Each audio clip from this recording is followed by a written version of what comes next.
WWE would have given you perhaps a bigger opportunity, a bigger platform, and therefore would have been able to work with you better with your schedule should you have gone there and done the Hollywood gigs. The problem with MJF and AEW in doing this is they are on a downturn right now. They are declining in television ratings, attendance, and social media engagement. Overall interest in this promotion is absolutely at an all-time low. And so if you're Tony Khan, at some point you have to go, look, man, I understand you want to do all these Hollywood things, but first and foremost, I'm paying you a check every single week, and it's a big freaking check.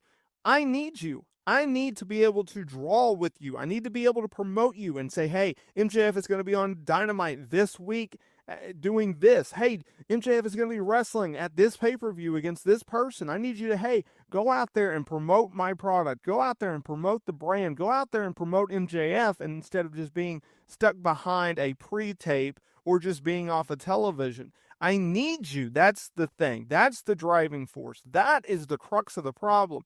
You cannot be half in and half out and succeed in a large way, in my opinion, in anything in life, whether it's relationships, whether it's careers, whether it's pro wrestling.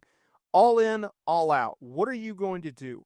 Find something that works, double down on what that works, and build on what works. That's the crux. That's the design. That's the layout of success. Clearly, MJF knows what he's doing inside of the squared circle. Clearly, MJF understands what he has to do to be able to cut a promo and to be able to build up a feud and then give a payoff to that feud and then start a new feud and then rinse and repeat. That's what MJF is so good at. MJF is a great wrestler. He is a phenomenal, phenomenal wrestler. I just want to be able to see him on television in the ring. I want to see him go and do those epic promo exchanges in which he had with CM Punk or an Adam Cole or Samoa Joe, or take your pick, right? That's what MJF built his name on. It was late 2022, the whole Wardlow Double or Nothing, is he going to show up? Drama. His promos with CM Punk.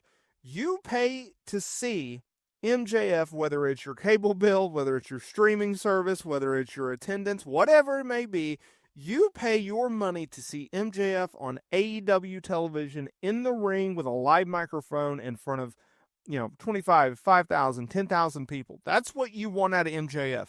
It's not necessarily his matches. It's not necessarily his promos. It's what is he going to do when he has to react, right? You cannot react the same way on a pre-tape that you can in the live ring. You cannot react the same way in a pre-tape as if you are doing an exchange with someone in the ring. It's just a different dynamic. That's what built MJF. It's not what he did at autograph signings. It's not who he wrestled. It's not who he beat. It's not who he lost. It's not who he feuded with. It's the ability to react and adapt and pivot and build and get that emotional, raw emotion out of him, an emotional, raw feeling from the fan base. Not a lot of people can do that. MJF can. That's what makes him a star. And so you have to double down on what works. And they're not doing that right now. And it's a disservice to MJF. It's a disservice to AEW. But more importantly, it's a disservice to the fan base. And that's something that they have got to change.